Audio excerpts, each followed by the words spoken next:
السلام علیکم ورحمۃ اللہ. مالک صاحب صرف نہیں آئے، وہ بچے بیمار ہیں، دانت کی تکلیف ہے. کہاں سے شروع کرنا ہے آج؟ 62. 61 سے جی ترجمہ اور 66 تک تلاوت ہوگی. پرانی بات ہوگی ٹھیک ہے ٹھیک ہے جی. پچھلے سال نہیں بتایا کہ تلاوت ہوتی ہے. یہ بتائیں 61 کا ترجمہ رہتا ہے ابھی؟ نہیں جی ہو چکا ہے. پھر 62 سے شروع کر رہے 62 ہیں. سے پورا 62 رکوع سے مکمل ہو گیا تھا. ٹھیک ہے. ٹھیک ہے. اعوذ باللہ من الشیطان الرجیم، بسم اللہ الرحمن الرحیم. وَلَوْ يُؤَاخِذُ اللَّهُ النَّاسَ بِظُلْمِهِم مَا تَرَكَ عَلَيْهَا مِن دَابَّةٍ وَلَكِنْ يُؤَخِّرُهُمْ إِلَىٰ أَجَلٍ مُّسَمًّى فَإِذَا جَاءَ أَجَلُهُمْ لَا يَسْتَأْخِرُونَ سَاعَةً وَلَا يَسْتَقْدِمُونَ.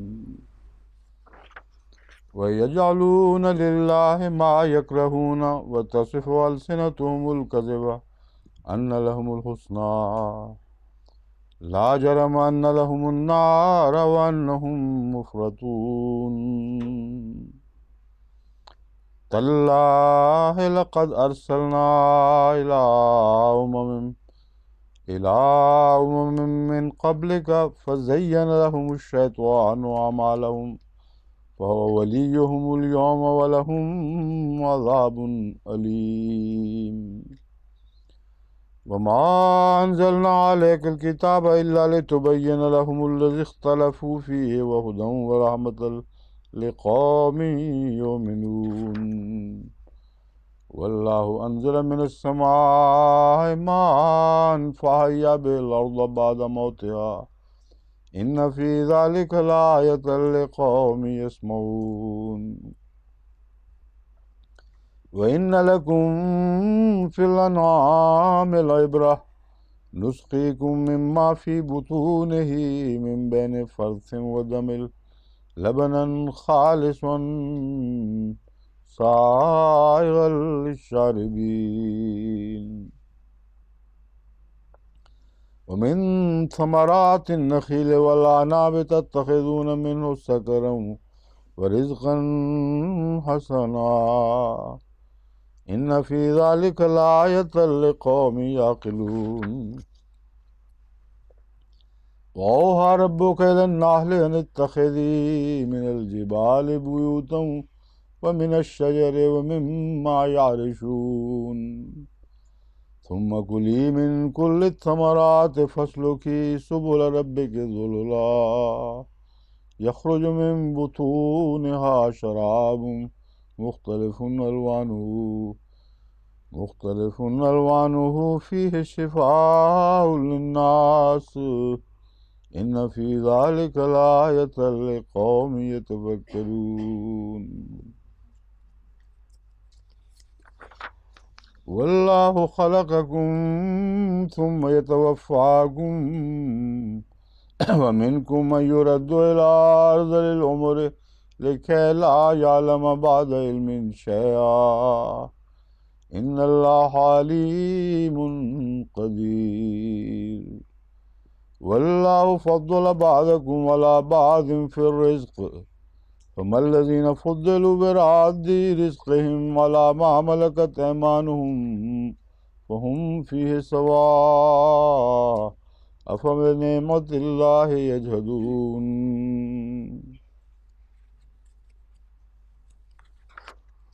والله جعل لكم من أنفسكم أزواجا وجعل لكم من أزواجكم بنين وحفظة ورزقكم من الطيبات أفبالباطل يؤمنون بنعمة الله هم يكفرون. ويعبدون من دون الله ما لا يملك لهم رزقا من السماوات والأرض شيئا ولا يستطيعون. فلا تضربوا لله الأمثال إن الله يعلم وأنتم لا تعلمون. ضرب الله مثلا عبدا مملوكا لا يقدر على شيء ومن رزقناه منا رزقا حسنا فهو ينفق منه سرا وجهرا هل يستوون الحمد لله بل أكثرهم لا يعلمون وضرب الله مثلا الرجلين أحدهما أبكم لا يقدر على شيء وهو كل على مولاه أينما يوجهه لا يأتي بخير هل يستوي هو ومن يأمر بالعدل وهو على صراط مستقيم.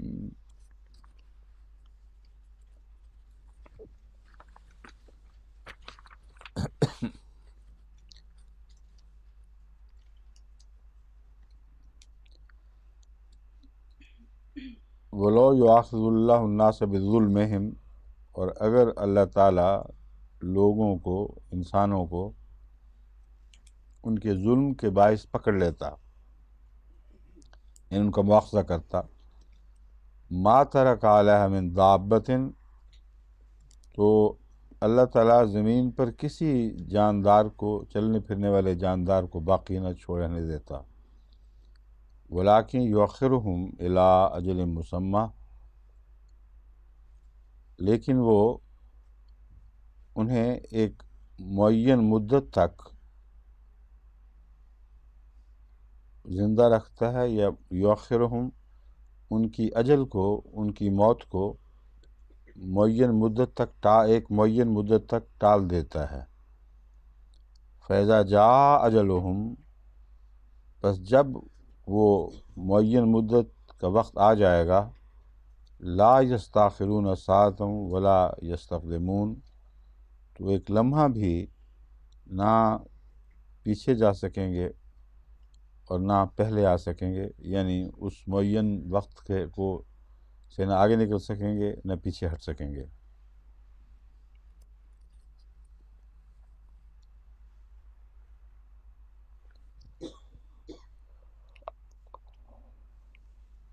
یؤاخذ اللہ الناس بظلمہم، لوگوں کو ان کے ظلم کے باعث خدا تعالیٰ پکڑتا نہیں، ان کو سزا نہیں دیتا،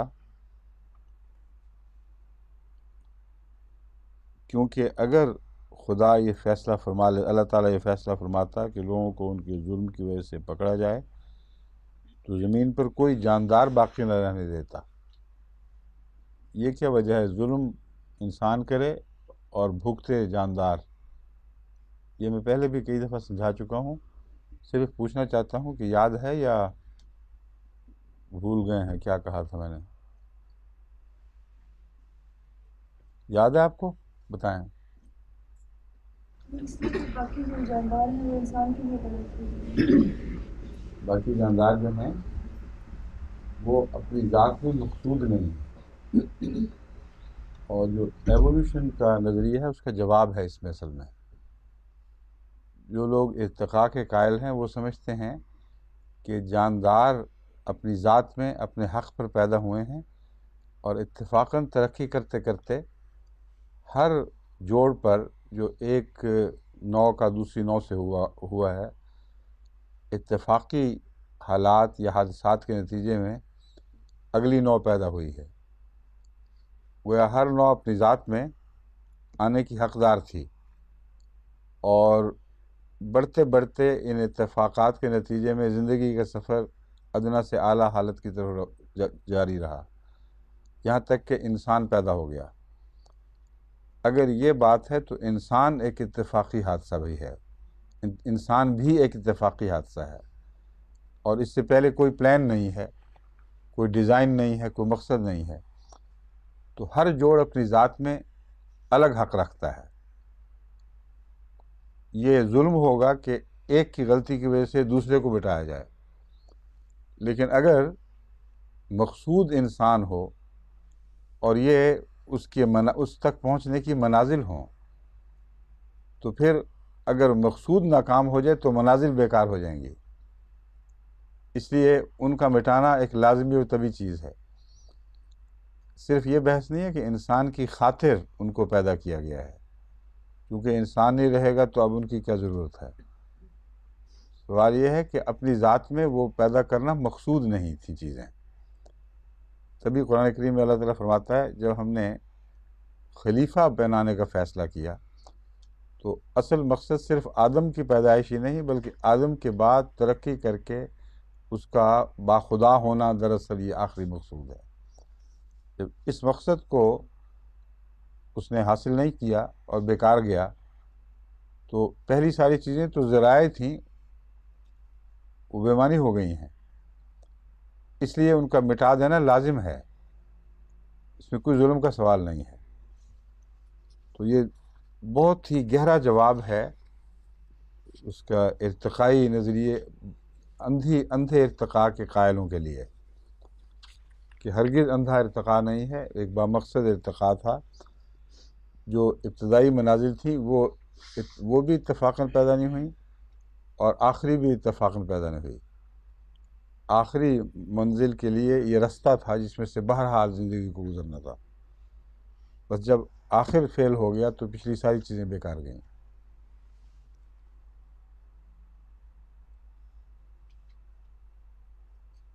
اور اجل مسمہ کا مضمون بھی پہلے بار بار وضاحت کر چکا ہوں کہ اجل مسمہ سے مراد زندگی کی آخری امکانی حد ہے جو ڈیزائن میں داخل ہے۔ اس میں بہت سی شرطیں ہیں، وہ اگر پوری نہ ہوں تو اس آخری حد سے پہلے ایک چیز ختم کی جا سکتی ہے۔ اگر یہ ختم نہ کی جا سکتی تو اللہ تعالیٰ ایک منہ سوال اٹھاتا کہ ہم تمام جانوروں کو ہلاک کر دیتے۔ آخری حد سے مراد یہ ہے ایک چیز جس کے ڈیزائن میں، اس کی بناوٹ میں ایک عمر داخل ہو گئی ہے، اور دنیا کی ہر چیز کی ایک عمر مقرر ہے۔ اس مقررہ عمر سے نہ کوئی آگے بڑھ سکتا ہے، اور جب وہ آ جائے تو پیچھے بھی نہیں ہٹ سکتا، نہ اس میں کمی ہو سکتی ہے پھر نہ اضافہ ہو سکتا ہے۔ ہر چیز اس مقررہ مدت کی طرف بڑھ رہی ہے، لیکن اپنی غلطی کی وجہ سے اس سے پہلے بد انجام کو پہنچ سکتی ہے۔ اس غلطی کی معافی کے نتیجے میں اسے پھر بقیہ مہلت دی جا سکتی ہے۔ بس حضرت نوح کی قوم سے جو واقعہ ہوا یا حضرت یونس کی قوم سے جو واقعہ ہوا، یہ دو مثالیں ہیں اس بات کی کہ ایک کو اجل مسمہ تک بڑھا دیا گیا، ایک کو اجل مسمہ سے پہلے ہلاک کر دیا گیا۔ تو اجل مسمہ سے یہ ہرگز مراد نہیں کہ اس موت کی گھڑی کو دوسرے حالات کی وجہ سے بھی پہلے نہیں لایا جا سکتا۔ اجل مسمہ اپنی جگہ ان معنوں میں قائم رہے گی کہ اگر اس سے چھوڑا جاتا اپنی اصلی حالت پر اور معمول کے مطابق وہ زندگی کا سفر جاری رہتا تو یہاں پہنچ کر اس نقطے سے آگے نہیں بڑھ سکتا تھا۔ یہ ہے اجل مسمہ کا معنی۔ اور اس سے پہلے پہلے اجل جو ہے وہ مختلف وجوہات کی بنا پر ہوتی ہے، سمجھیں؟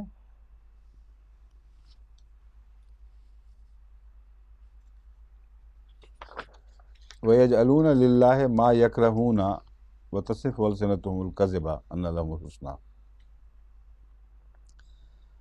اور یہ مشرکوں کا یہ حال ہے، یا مشرکوں کی بات ہو رہی ہے، یجعلون للہ ما یکرہون، جو اپنے لیے پسند نہیں کرتے یا جو پسند نہیں کرتے، ویسے ہی تو اپنے لیے کا لفظ نہیں ہے، ما یکرہون جو وہ پسند نہیں کرتے وہ اللہ کے لیے بنا دیتے ہیں۔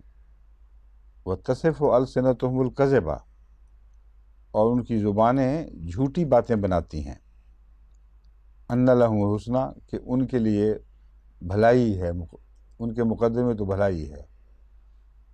لا جرم ان لہم النار، ہرگز کوئی شک نہیں کہ ان کے لیے آگ مقدر ہے۔ وانہم مفرطون، اور وہ اس میں بے یار و مددگار چھوڑ دیے جائیں گے۔ مفرط ایسے شخص کو کہتے ہیں جس کا کوئی ساتھی نہ رہے، کوئی مددگار نہ رہے۔ تاللہ لقد ارسلنا الی امم من قبلک، اللہ کی قسم ہم نے اس سے پہلے امتوں کی طرف، تجھ سے پہلے، من قبل کا امتوں کی طرف رسول بھیجے۔ ارسلنا کے بعد رسول کا لفظ نہیں آیا، مگر ارسلنا میں چونکہ رسالت کا مضمون شامل ہے اس لیے اس کے ترجمے میں رسول شامل کیا جائے گا۔ ارسلنا مطلب ہم نے بھیجے۔ کون بھیجے؟ رسول بھیجے۔ تاللہ ہے، خدا کی قسم، اللہ کی قسم، ہم نے اس سے پہلے امتوں کی طرف رسول بھیجے، تجھ سے پہلے، اس سے پہلے نہیں، تجھ سے پہلے، قبلے کا، من قبلک، فزین لہم الشیطان اعمالہم، تو شیطان نے ان امتوں کو جن کی طرف رسول بھیجے گئے تھے ان کے اعمال خوبصورت کر کے دکھائے۔ فَهُوَ وَلِيُّهُمُ الْيَوْمَ، بس آج کے دن بھی وہی ان کا ولی ہوگا جو خود بے اختیار ہے۔ وَلَهُمْ عَذَابٌ علیم، اور ان کے لیے دردناک عذاب مقدر ہے، یا ہونا دردناک عذاب ہے، بس خالی لفظ ہے، مگر جب اردو میں پڑھتے ہیں دردناک عذاب ہے تو اس میں بیچ میں ایک لفظ داخل کرنا پڑتا ہے۔ ان کے لیے دردناک عذاب مقدر ہے، ان کے لیے دردناک عذاب لکھا ہوا ہے۔ وَمَا أَنزَلْنَا عَلَيْكَ الْكِتَابَ إِلَّا لِتُبَيِّنَ لَهُمُ الَّذِي اخْتَلَفُوا فِيهِ، اور ہم نے تیری طرف نہیں اتاری کتاب، وما انزلنا، ہم نے نہیں اتاری، علیک تجھ پر، الکتاب یہ کتاب، الا لتبین لهم الذی اختلفوا فیہ، مگر اس غرض سے کہ تاکہ تو ان پر وہ باتیں کھول دے جن میں وہ اختلاف کرتے ہیں، وہدی ورحمۃ لقوم یؤمنون، اور ہدایت کے طور پر اور رحمت کے طور پر ان لوگوں کے لیے جو ایمان لاتے ہیں۔ دو وجوہات بیان ہوئیں۔ جہاں تک کافروں کا تعلق ہے، وہ ان کے آپس کے جھگڑے، آپس کے اختلافات طے کرنے کے لیے یہ کتاب تمام مضبوط دلائل رکھتی ہے اور روشنی کے سامان رکھتی ہے۔ جو ایمان لانے والے ہیں ان کے لیے تو کھلی کھلی ہدایت اور رحمت کا باعث ہے۔ واللہ انزل من السماء ماء، اور اللہ تعالیٰ نے آسمان سے پانی اتارا، فاحیا بہ الارض بعد موتها، بس اس احیا بہ، اس کے ذریعے یعنی پانی کے ذریعے اس نے زمین کو اس کی موت کے بعد زندہ کر دیا۔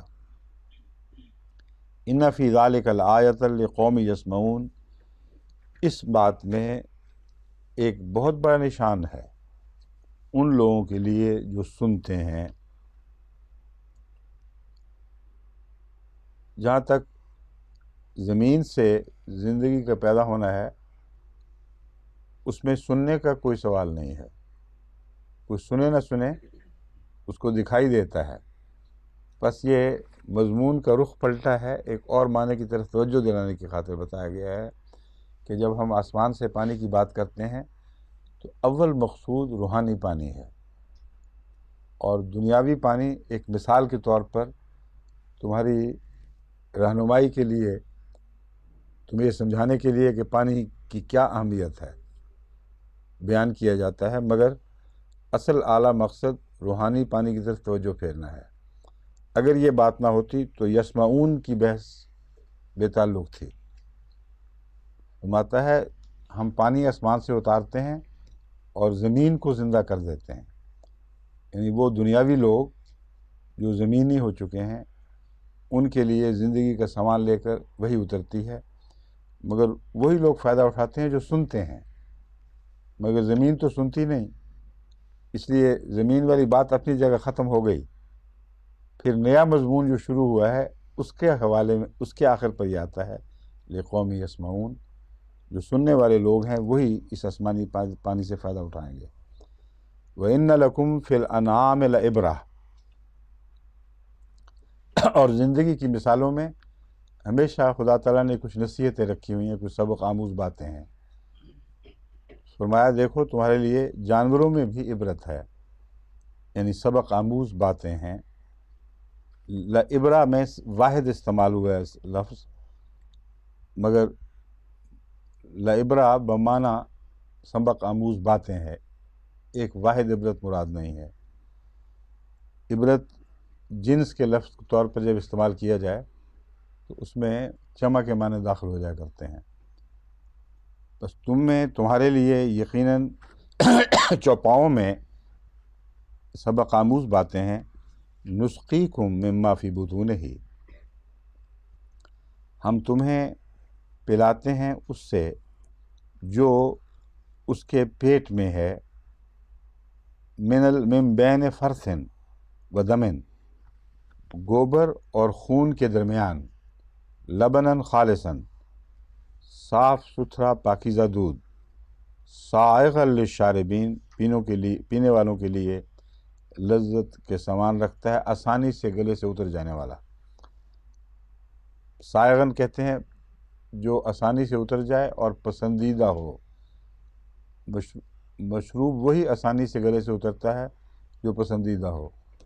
جہاں ذرا دقت پیش آئے، اس کے اندر کوئی بدمزہ بات ہو تو انسان بمشکل گھونٹ بھرتا ہے، لیکن جو پسندیدہ چیز ہے اس کے گھونٹ خود بخود اترتے ہیں۔ تو سائغن لفظ میں آسانی سے اترنا اور پسندیدہ ہونا دونوں باتیں شامل ہیں۔ اب یہاں بطون میں ہی کا لفظ استعمال ہوا ہے۔ وَإِنَّ لَكُمْ فِي الْأَنْعَامِ لَعِبْرَةً نُسْقِيكُم مِّمَّا فِي بُطُونِهِ، بطون ہا کی بجائے ہی جو کہا گیا ہے یہ بھی اسم جنس کے لیے استعمال ہوا ہے۔ کیوں جی؟ یہی مقصد ہے نا۔ یہاں گائے اور بیل کی بحث نہیں اٹھائی گئی، بکری اور بکرے کی بحث نہیں چھیڑی گئی، اس لیے جب ہی لفظ استعمال ہوگا تو اس میں دونوں شامل ہو جائیں گے اور جنس مراد ہے۔ تو اس کی جنس سے اللہ تعالیٰ نے ان کے پیٹ سے کہاں سے، کس جگہ سے دودھ نکالا ہے؟ بین فرث و دمن، گوبر اور خون کے درمیان سے۔ اب گوبر اور خون کے درمیان سے کیسے دودھ نکلتا ہے یہ بتائیں نوشتر صاحب؟ فاسفورس کھا رہے ہو نا آج کل، طاقت آ گئی ہے تو دسو۔ بہت بیچارے گر گئے تھے صحت کے لحاظ سے، چلنا پھرنا بھی دشوار ہو گیا تھا، تو میں ان کو فاسفورس پہ رکھ دیا۔ کافی کہتے ہیں فرق ہے، کیوں جی ہے؟ ماشاء اللہ، بتائیں پھر فرق جو پڑ گیا بتائیں۔ گوبر اور دودھ کے درمیان کیا مطلب ہے؟ دودھ کیسے نکلتا ہے گوبر اور دودھ کے درمیان اور خون کے درمیان میں سے؟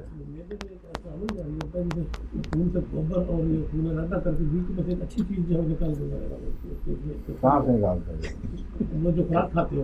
وہ تو خون میں سے نکلتا ہے دودھ، انتڑیوں میں سے نکلتا ہے دودھ۔ اللہ تعالیٰ فرماتا ہے گوبر اور خون کے درمیان سے۔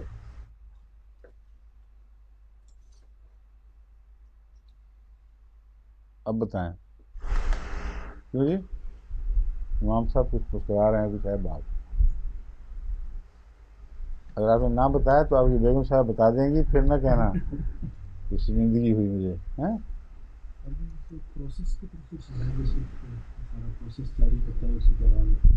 غالباً اس طرف اشارہ ہے کہ رمضان کے درس میں جو میں بات بتاتا ہوں لوگ بھول بھی جاتے ہیں جلدی سے۔ میں نے سمجھایا تھا کہ خون غذا کا ایک کنارہ ہے آخری، اور گوبر اس کا دوسرا کنارہ ہے۔ گوبر ویسٹ ہے، لیکن دودھ جو ہے وہ آخری مقصود نہیں، کیونکہ دودھ سے خون بنتا ہے۔ کیونکہ جو بچہ بھی دودھ پیتا ہے اسی دودھ سے وہ خون بناتا ہے۔ جس کی غذا دودھ ہو وہ آگے دودھ نہیں بناتا بلکہ خون بناتا ہے۔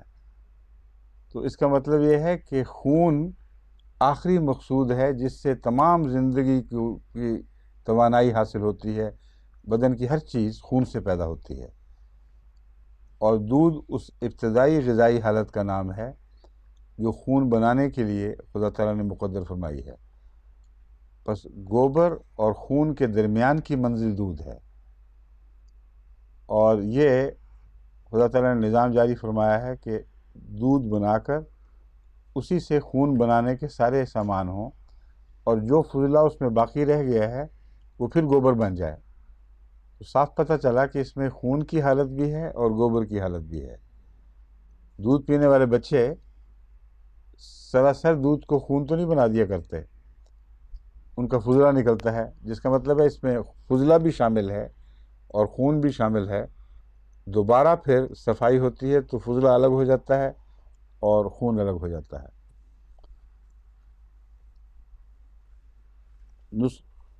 من بین فرث و دمن، ان دونوں کے درمیانی حالت کا نام دودھ ہے، اور یہ ایسی چیز ہے جو سائغن ہے۔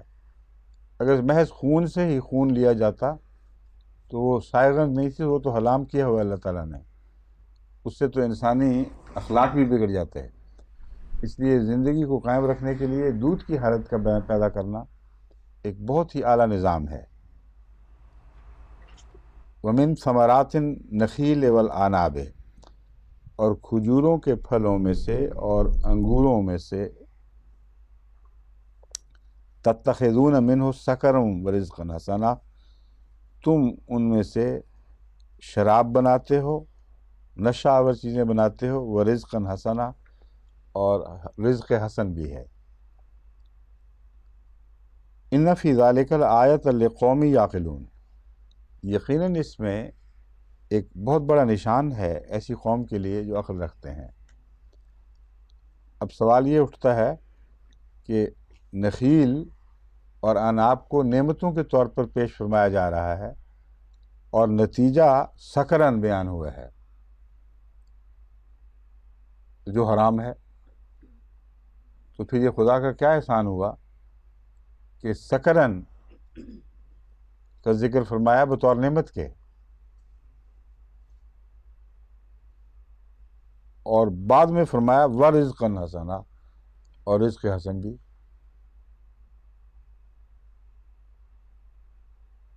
کیوں جی؟ کسی کے ذہن میں کوئی ہے نکتہ تو بتا دے۔ ہاں بتایا تھا، فرمائیں کہ یہ انسان کی غلطی کی طرف اشارہ ہے کہ اصل میں تو ایک نعمت ہے لیکن اس کو ایک غلط استعمال کرتا ہے، لیکن اللہ تعالیٰ نہیں، مگر اس کو کیوں اس طرح ظاہر فرمایا ہے اس جوڑ میں، پہلی آیت کی جوڑ کے ساتھ، جس سے لگتا یہ ہے کہ بطور نعمت ذکر ہے۔ وہ فرض بنا دیتے ہیں نا، یعنی وہ جو نعمت ہے اس کو پھر گند کی طرف انسان اپنے غلط استعمال کی طرف سے، یہ جوڑ ہے اس کا، درست ہے یہ بات۔ یعنی پہلے ذکر فرما رہا ہے اللہ تعالیٰ نے دودھ کو نکالا ہے فرس اور خون کے درمیان سے، اور فرس اور خون دو اصل کنارے ہیں۔ تو جو شخص غذا کا فرس والا حصہ استعمال کرنے کو پسند کرے اور جو اعلیٰ چیز ہے دودھ یا خون، اس کی بجائے فرس کی طرف متوجہ ہو تو یہ اس کا قصور ہے، مگر ہوتے ہیں لوگ۔ اور دوسری حکمت یہ ہے کہ انگوروں کا سب سے زیادہ استعمال شراب بنانے میں ہے، کھانے میں بہت کم ہے۔ ساری دنیا کی انڈسٹری جو ہے وہ، اور اس زمانے میں جب اربوں ارب تھے، اس وقت کھجور بھی اگرچہ غالب طور پر تو نہیں مگر بڑی حد تک شراب بنانے میں کام آتے تھے۔ اور اب ہمیں علم نہیں ہے کہ کس حد تک کھجور سے شراب بنائی جاتی تھی، کیا وہ غالب حصہ تھا اس کے استعمال کا یا کم تھا، مگر عنب کے متعلق تو ہم یقیناً جانتے ہیں کہ آج کل دنیا میں کھجوروں سے انگوروں سے جو شراب بنائی جاتی ہے وہ اس سے بہت زیادہ ہے جو کھانے کے طور پر استعمال ہوتا ہے۔ تو اللہ تعالیٰ نے تو بنایا تھا اس غرض سے کہ وہ انگوروں کے طور پر استعمال ہو، کھجوروں کے طور پر استعمال ہو، لیکن انسان جو گندگی کی طرف مائل ہوتا ہے وہ اس سے شراب زیادہ بناتا ہے اور پہلے بناتا ہے، اور کھانے کے طور پر بھی استعمال کرتا ہے۔ تو جو صاحب عقل لوگوں کے لیے نشان ہے وہ یہ ہے کہ خدا تعالیٰ نے جن مقاصد کے لیے نعمتیں عطا فرمائی ہیں ان کا اعلیٰ استعمال کرو، ان کا گندہ استعمال نہ کرو، کیونکہ ہر نعمت میں فرض بھی داخل ہے۔ دودھ کی جو مثال ہے اس میں کھول دیا خدا تعالیٰ نے کہ ایک پہلو اس کا فرض کا ہے. اب کوئی احمق ہوگا جو فرض والے پہلو کی طرف متوجہ ہو جائے اور اس کے فائدے والے پہلو سے اجتناب کر جائے.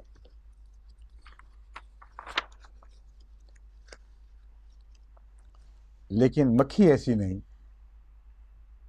مکھی اس کی اچھی چیزیں چنتی ہے. اور ایک اور نصیحت انسان کے لیے شہد کی مکھی میں رکھ دی گئی، لیکن وجہ یہ ہے کہ اس پر وحی ہوئی ہے. بس وہ لوگ جو وحی کی نعمت سے مالا مال ہوں، ان کی صلاحیتیں روشن ہو جائیں، وہ فرض کی طرف کبھی نہیں جھکیں گے، بلکہ ہر غذا کے اعلیٰ پہلو کی طرف جائیں گے. اور اس کی بہترین مثال مکھی ہے. اور بہترین مثال مکھی اس لیے ہے کہ مکھی کے اندر دونوں قسمیں موجود ہیں. ایک وہ مکھی جسے وحی ہوئی ہے اور وہ صرف اچھی سے اچھی چیز پہ منہ مارتی ہے، گند کی طرف دیکھتی بھی نہیں. اور جس پر وحی نہیں وہ فرض پر گرتی ہے، اور پھولوں سے کوئی تعلق نہیں اس کا. پھولوں کے رس نچوڑنا بھی اس کو نہیں آتا، نہ اس کا ذوق شوق ہے. گندگی کی طرف بڑے دوڑ کے گرتی ہے، اڑ کے جا پڑتی ہے اس طرف. تو ایک ہی مثال میں وہی سلسلہ ابھی تک جاری ہے. فرض اور دم کے درمیان جو دودھ ہے، فرض اور دودھ کے درمیان جو تفریق ہے، اور لوگوں کی توجہات کس طرح کچھ کی اس طرف ہیں، کچھ کی دوسری طرف ہیں. لیکن وہ لوگ جو نعمتوں کی طرف توجہ کرتے ہیں اور گندگی سے اجتناب کرتے ہیں، وہ وہی ہیں جو صاحب وحی ہوں. اور مکھیوں میں بھی یہ بات قطعی طور پر ثابت ہو جاتی ہے کہ مکھی کی جس قسم پر وحی ہوئی، وہ تو پاک چیزوں پر منہ مارتی ہے اور پاک چیزیں بناتی ہے، گندگی سے بچتی ہے، اور گندگی کے اثرات سے نجات بخشتی ہے، بیماریوں کے لیے شفا ہے. وہ مکھی جس پر وحی نہیں ہوئی، وہ گندگی پہ منہ مارتی ہے اور بیماریاں پھیلانے کا موجب ہے. تو دونوں میں کتنا بڑا تضاد ہے. بس وہ دنیا دار لوگ جو خدا کی نعمتوں کے غلط استعمال کرتے ہیں، جو دودھ کی بجائے شراب پر جھکتے ہیں یا پھلوں کی بجائے شراب کی طرف توجہ کرتے ہیں، ان کے دنیا کے معاملات بھی گندگی میں منہ مارنے کے مشابہ ہیں. ان کے سارا نظام بگڑ جاتا ہے اور بیمار ہو جاتے ہیں وہ. اور وہ جو وحی کے سطح چلتے ہیں، وہ نہ صرف خود شفا پاتے ہیں بلکہ دوسروں کو شفا دینے کا موجب بن جاتے ہیں. ان فی ذالک لآیۃ لقوم یتفکرون. یہ چونکہ زیادہ گہرا مضمون ہے اور ایک سے زیادہ باتیں بہت سی اس میں مضمر ہیں، اس لیے اللہ تعالیٰ نے عقل کی بجائے فکر کا لفظ استعمال فرمایا ہے. عقل میں ہر پہلو پایا جاتا ہے، لیکن ظاہر سب سے اول معنی عقل کا یہ ہے کہ صاف بات دکھائی نہیں دے رہی تمہیں عقل نہیں ہے. صاحب فکر اس کو کہتے ہیں جو گہرا نیچے اتر کے معاملات کی تلاش کرتا ہے، اور صاحب عقل وہ ہے جس کو صاف کھلے مضامین دکھائی دیتے ہیں. اگر نہ دکھائی دیں گے تو کہیں گے بالکل عقل نہیں اس شخص کو، اچھے برے کی تمیز ہی کوئی نہیں. لیکن فکر میں جستجو ہے، اس کے اندر گہرا تفحص ہے، بات کی تہ میں اتر کر پھر چیز کا تلاش کرنا ہے. تو فرمایا یہ جو دوسری مثال ہے یہ فکر کی محتاج ہے. اس پر غور کرو گے تو بہت سے تمہارے زندگی کے مسائل حل ہوں گے. واللہ خلقکم ثم یتوفاکم. رہ گیا کس کا؟ اچھا معاف کرنا. وَأَوْحَىٰ رَبُّكَ إِلَى النَّحْلِ. اور تیرے رب نے، تفصیل تو بیان کر چکا ہوں، اب ترجمہ آنے والا تھا. تیرے رب نے وہی فرمائی نحل کی طرف، یعنی شہد کی مکھی کی طرف، ان اتخذی من الجبال بیوتن، کہ تو پہاڑوں پر گھر بنا، ومن الشجر، اور درختوں پر، ومما یارشون، اور اس چیز پر جو وہ اونچا اٹھاتے ہیں. اس میں رفعت کا مضمون پایا جاتا ہے. وہ اپنا گھر بھی زمین سے بالا بناتی ہے اور پاکیزہ اور صاف ستھری جگہوں پہ بناتی ہے. تو صاحب وحی کے گھروں کا کی رفت جو ہے، جو قرآن کریم میں مومنوں کے گھروں کے تعلق میں بیان فرمائی گئی کہ ان کے بالا گھر ہیں جو دور سے دکھائی دینے والے ہیں، یہ وہی مضمون ہے۔ وہ میں نے یارشون بیلیں جو چڑھاتے ہیں، ثم کلی من کل الثمرات ہے، پھر ہر پھل میں سے کچھ نہ کچھ کھا، فصلوں کی سبل رب کے ذلولا، اور تیرے اپنے رب کے راہوں پر یا اپنے رب کی راہوں پر کمال انکساری کے ساتھ چلتی رہ، اس پر انہی راہوں پر روانہ رہ ہمیشہ۔ اس کے نتیجے میں کیا ہوگا؟ یخرج من بطونہا شراب، اس کے نتیجے میں ان کے پیٹوں سے شراب نکلتی ہے، یعنی ایک ایسا پانی، ایسا محلول جسے پیا جاتا ہے، مختلف الوانہ، اس کے رنگ الگ الگ ہیں، فیہ شفاء للناس، اور اس میں بنی نوع انسان کے لیے شفا کے سامان ہے۔ ان فی ذالک لآیۃ لقوم یتفکرون، اس میں ان لوگوں کے لیے جو صاحب فکر ہیں بہت سے نشانات ہیں۔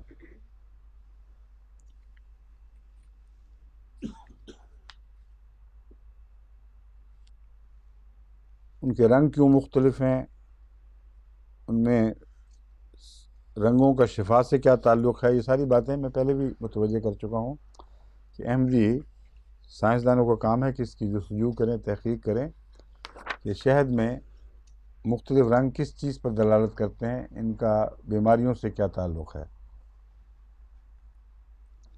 واللہ خلقکم ثم یتوفاکم، اور اللہ تعالیٰ تمہیں پیدا فرماتا ہے پھر تمہیں وفات دے گا۔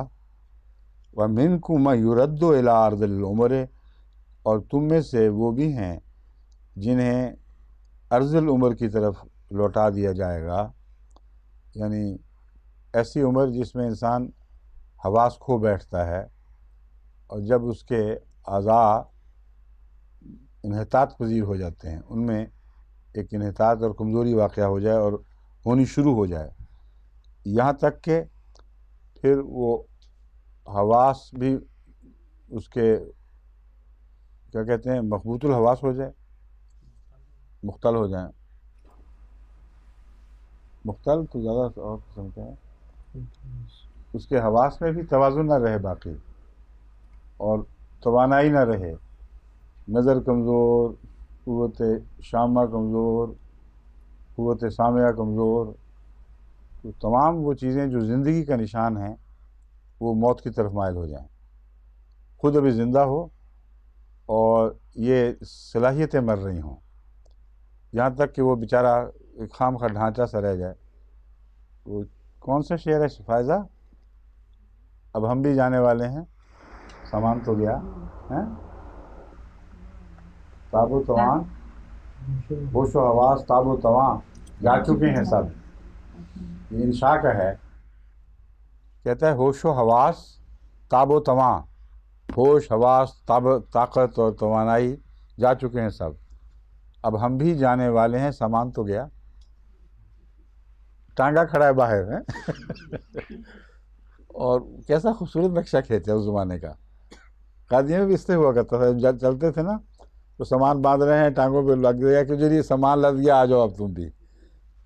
تو وہی مضمون ہے جو اللہ تعالیٰ نے بیان فرمایا، اس کو اپنے رنگ میں انشاء نے بھی بیان کیا ہے، ایک فطری مضمون ہے۔ ہاں؟ اچھا، کسی کا ہوگا، کسی نے کیا ہے ایسی حرکت ہے۔ انشاء چونکہ زندہ دل ہے، کافی شرارتی، اس لیے میرا خیال تھا اس نے کیا ہوگا۔ نہیں، کسی اور کا ہے۔ کون ہے وہ؟ ذوق کا ہے یا سودا، ذوق کا یا سودا میں دونوں میں سے کسی کا ہے۔ اچھا، جی، قادی علی نے مجھے بتایا تھا کہ آپ کو وہ بھی نہیں پتا، پھر کیا فرق پڑا؟ یا تو پکا پتا ہوتا نا، جی، میں اور نے غالباً ان کا بھی نہیں ہے۔ یاد ہے مومن کا ہے، یا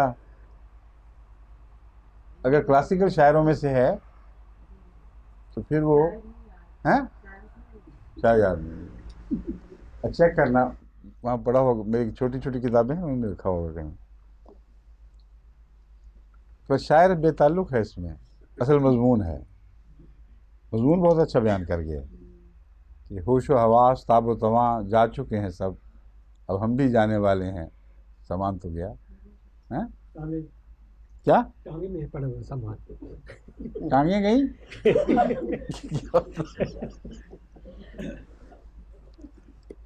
اچھا جی.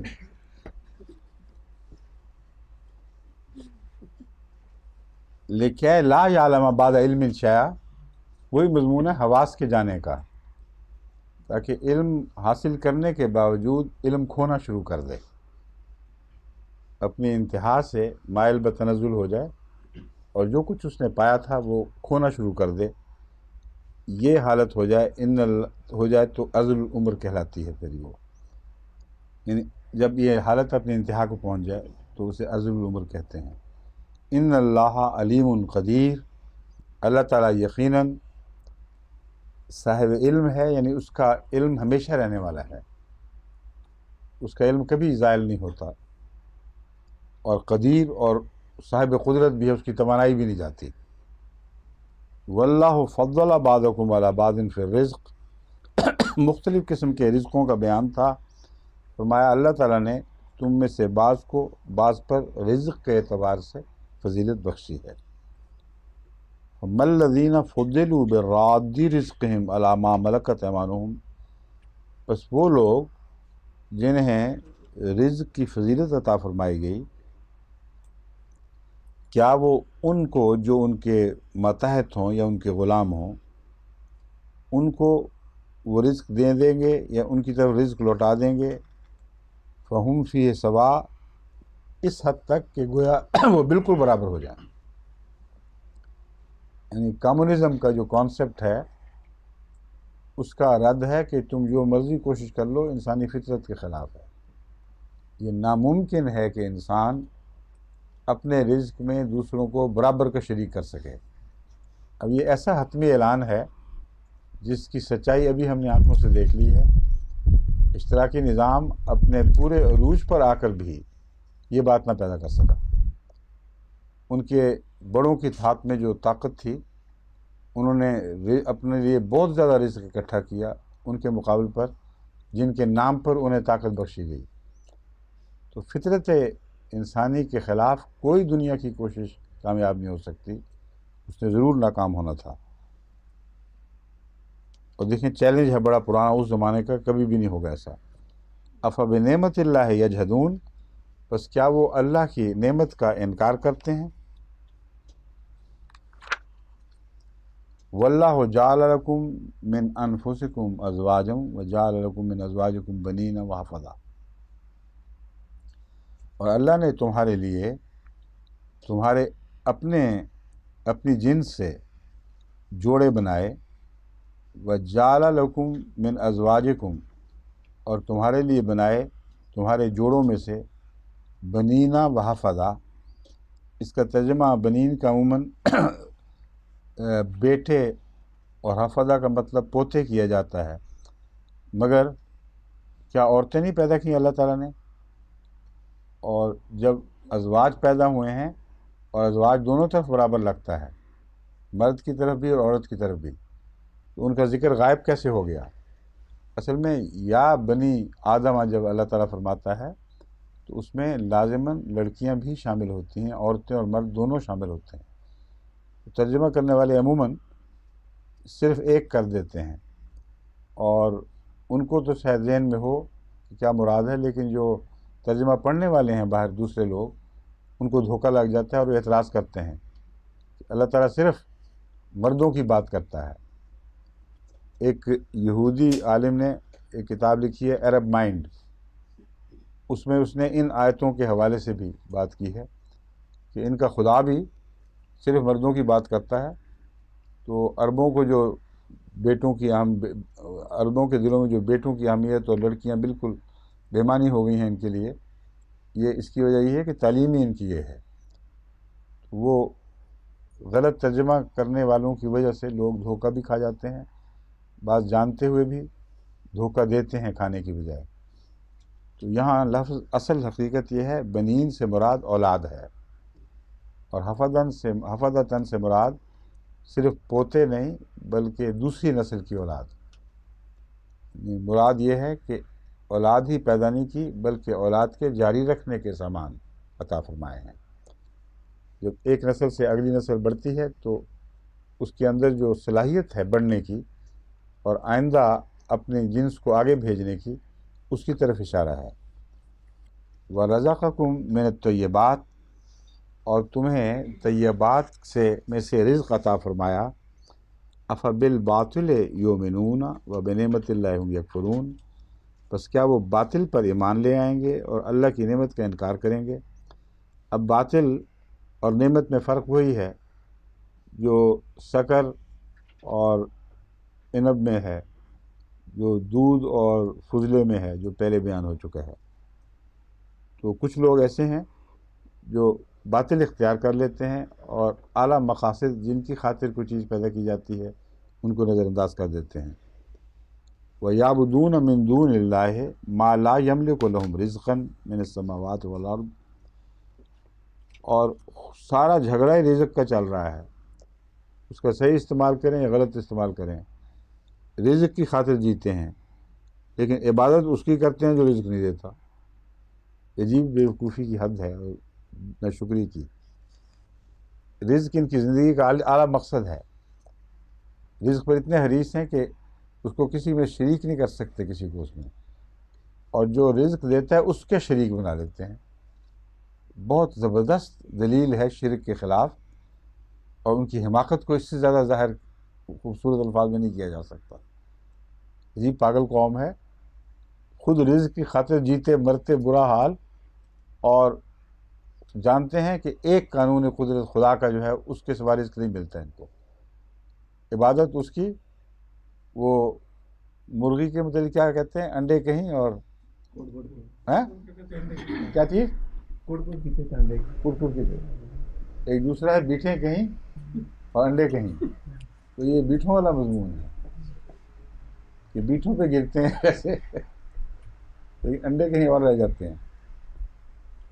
مگر بیوقوفی کی بھی حد ہے، جس سے رزق پاتے ہیں اصل تو یہ مراد ہے، اس کو چھوڑ کر جس سے نہیں پاتے اس کی عبادت کرتے ہیں۔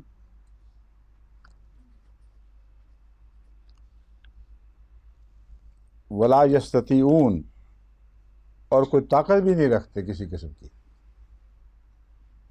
جو کچھ ان کے پاس سے نکل جائے اسے وہ عطا نہیں کر سکتے۔ فلا تضربوا للہ الامثال ان اللہ یعلم وانتم لا تعلمون، بس اللہ پر باتیں نہ بناؤ، اس کی مثالیں نہ دو۔ اللہ کے لیے جو مثالیں بیان کرتے ہو تمہیں علم بھی کچھ نہیں، اللہ جانتا ہے اور تم کچھ نہیں جانتے۔ اب مثال اللہ کیا بیان فرماتا ہے؟ جب اللہ نے فرمایا ہم مثال دے سکتے ہیں تم نہیں دے سکتے، تو یہ دی ہے ضرب اللہ مثلا عبدا مملوکا لا یقدر علی شیء۔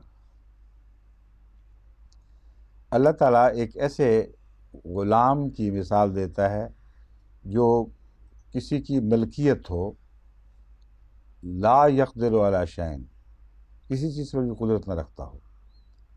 یہاں غلام تو ہوتا ہی وہ ہے جو ملکیت ہے، مگر مملوکن میں اس کا جائیداد کی طرح مملوک یعنی عبد ہونا نمایاں کر کے پیش فرمایا گیا ہے۔ یعنی اس نے وہ کون سی جائیداد رکھ سکتا ہے جو خود جائیداد ہو؟ ایسا غلام جسے بیچا جا سکتا ہے، جسے خریدا جا سکتا ہے، اس کا سب کمایا ہوا بھی مالک کا بنتا ہے، تو ایسا ایک بے اختیار انسان لا یقدر علی شیء، کسی چیز پر بھی قدرت نہیں رکھتا۔ اس کی مثال وَمَّن رَزَقْنَاهُ مِنَّا رِزْقًا حَسَنًا، اور اس کی مثال جسے ہم نے اپنی جناب سے رزق عطا فرمایا ہو، اور چونکہ وہ ہمارا غلام ہے اس لیے ہماری عطا سے خرچ کرنے کی اجازت رکھتا ہے، اور ہم اسے خرچ کرنے پر آمادہ کرتے ہیں۔ یعنی جو دینے والا ہے وہ تو کہتا ہے میرے رزق کو خرچ کرو اچھی باتوں پر، اور اپنے رزق کو تمہارا رزق بنا رہا ہے. یہ ہے مضمون جو دنیا والے کے مقابل پر ہی آتا ہے. وہ لوگ ایسے ہیں ان کو رزق خدا دیتا ہے لیکن وہ غلام ہو جاتے ہیں کسی اور کے، اور جب دنیا کے غلام ہوتے ہیں تو رزق اچھی جگہ خرچ کرنے کی توفیق ہی نہیں رہتی ان کو. یہاں اصل معنی مملوک کا دنیا اور شیطان کی غلامی ہے. بس جو لوگ دنیا کی زندگی کے غلام ہو جائیں، شیطان کے غلام ہو جائیں، اس رزق کے غلام ہو جائیں جو خدا نے ان کو دیا تھا بطور مالک کے، ان کو ملکیت کے حقوق عطا فرمائے ساتھ، اور وہ اس کے غلام بن گئے، وہ بیچارے خرچ کہاں کریں گے اس کو؟ اس لیے ان لوگوں کی بھلائی پر خرچ کی توفیق کم ہوتی چلی جاتی ہے. یکسر نہیں بٹتی، مگر ایسے بھی ان میں ہیں جو کلیتاً اس رزق کے صحیح استعمال سے بالکل بے اختیار ہو جاتے ہیں. ان کو طاقت ہی نہیں رہتی کہ صحیح استعمال کر سکیں یا خدا کی راہ میں خرچ کر سکیں. اس کی مثال اور اس کی دیکھو جو جس سے ہم نے رزق عطا فرمایا، اور پھر رزق بھی وہ جو حسن ہے، اعلیٰ درجے کا رزق. جیسے شہد کی مکھی کو رزق حسن عطا ہوا ہے، فَهُوَ يُنْفِقُ مِنْهُ سِرًّا وَجَهْرًا، اور وہ اس سے چھپ چھپ کر بھی خرچ کرتا ہے اور کھلے عام بندوں کھلے عام بھی خرچ کرتا ہے. هل يستوون، کیا یہ دو برابر ہو سکتے ہیں؟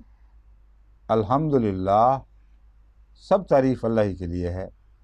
بل اکثرهم لا يعلمون، مگر ان میں سے اکثر وہ ہیں جو نہیں جانتے، اکثر ایسے ہیں جو نہیں جانتے. وَضَرَبَ اللَّهُ مَثَلًا رَجُلَيْنِ،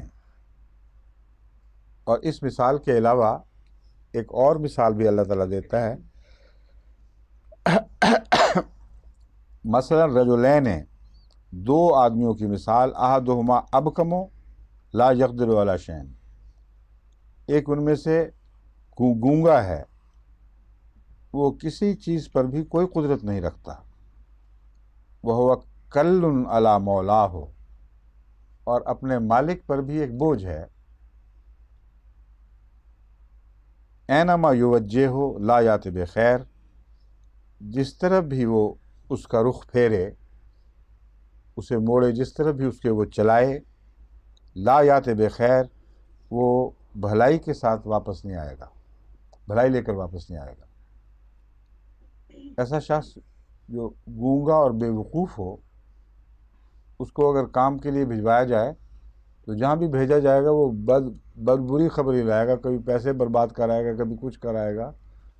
بعض بیچارے نوکر ایسے ہوتے ہیں وہ عجیب و غریب حرکتیں کرتے ہیں، ان کے جب بھی کہیں کام ان سے لیں تو نقصان ہی کر کے آتے ہیں. ہمارے بھی ایک ایسے صاحب تھے، ہمارے جو ایک دفعہ احمد نگر کی سبزی زیادہ ہوگی، میں نے ان سے کہا کہ دکانوں پہ جب بیچو گے تو وہ تو بہت تھوڑے دام دیں گے، کیونکہ سبزی کے دکاندار بہت تھوڑی قیمت دیتے ہیں. تو ایک سامنے فرش بچھا کے تو بیچ آؤ جا کے. سارا دن ہم نے مصیبت، کھانے وغیرہ بھی خود پکائے، سارے کام خود کیے، انتظار کے سبزی کی قیمت آئے تو 2.5 آنے کی ساری سبزی. اس نے کہا میں نے بھی سوچا کہ آج دیکھیں گے دکاندار کس طرح مقابلہ کرتے ہیں. جو کہہ رہے تھے نا 8 آنے، میں کہتا 1 پیسے میں لے جاؤ. تو سارا دن بیٹھ کے 2.5 آنے کا سودا کر رہا ہے.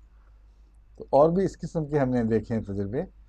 تو اللہ تعالیٰ کیسی پیاری پیاری ایسی مثالیں پیاری ان معنوں میں کہ روزمرہ انسان کے تجربے میں آنے والی باتیں ہیں. کچھ لوگوں سے کام لو، جب کام لو بیوقوفی کا کام ہی کریں گے.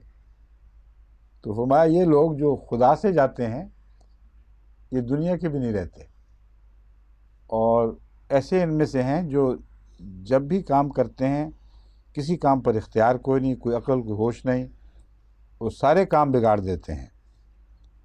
حل یستوی ہوا ومن یامر بالعدل، کیا یہ شخص اور وہ برابر ہو سکتا ہے جو عدل کا حکم دیتا ہے.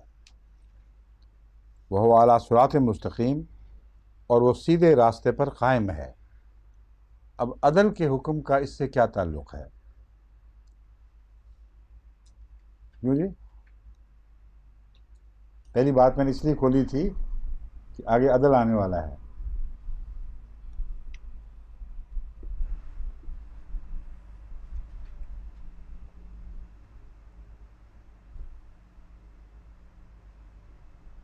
ہاں جی چلو جی. ہاں پورا صاحب عقل ہو وہی انصاف کر سکتا ہے. کون؟ صاحب عقل ہو جو برا انسان وہ اس مقام پہ ہو سکتا ہے کہ عدل کا حکم دے سکے. عدل کا جو مضمون ہے یہاں ویسے انصاف مراد نہیں ہے جو عدالت کی کرسی پر بیٹھ کر انسان انصاف کرتا ہے. یہاں عدل کا وہ مضمون ہے جو قرآن کریم نے نظام کائنات کے تعلق میں بیان فرمایا ہے. ہر چیز عدل سے پیدا کی ہے. تو جو گونگا ہو اور بے وقوف ہو اس کا توازن باقی نہیں رہتا. وہ کسی چیز میں توازن نہیں رکھ سکتا. اس کو یہ نہیں پتا کہ اس چیز میں فائدہ زیادہ ہے اس میں زیادہ ہے. ہر چیز کو اپنے محل پر نہیں دیکھتا. تو یہ مراد ہے کہ جس کی عقل اس حد تک مختل ہو چکی ہو کہ وہ توازن کھو بیٹھے اور وہ توازن کر نہ سکتا ہو، وہ شخص جو عدل کا حکم دیتا ہے، یعنی صرف صاحب عدل ہی نہیں بلکہ اس سے آگے بڑھا ہوا ہے، لوگوں کو عدل پر قائم رکھنے کی تلقین کرتا ہے. ان دونوں کا کیا آپس میں موازنہ ہے بھلا؟ کوئی جوڑ نہیں ہے. زمین آسمان کا فرق ہے. وَهُوَ عَلَىٰ صِرَاطٍ مستقیم، اور عدل کا مضمون صراط مستقیم کا مضمون بھی ہے. وہ جو نہ دائیں طرف جھکے نہ بائیں طرف جھکے، اس میں کوئی کجی نہ ہو، وہی ہے جو صراط مستقیم پر ہوتا ہے. تو یہ بے وقوف گونگا بہرا آدمی یہ ہمیشہ کجی کا رستہ اختیار کرتا ہے، تبھی نقصان کے ساتھ آتا ہے. تو وہ شخص صراط مستقیم پر، جو شخص صراط مستقیم پر ہو، صاحب عدل ہو اور عدل کی تلقین کرنے والا ہو، وہ خدا کا بندہ ہی ہے، اور دنیا کے بندوں کو یہ توفیق نہیں ملتی.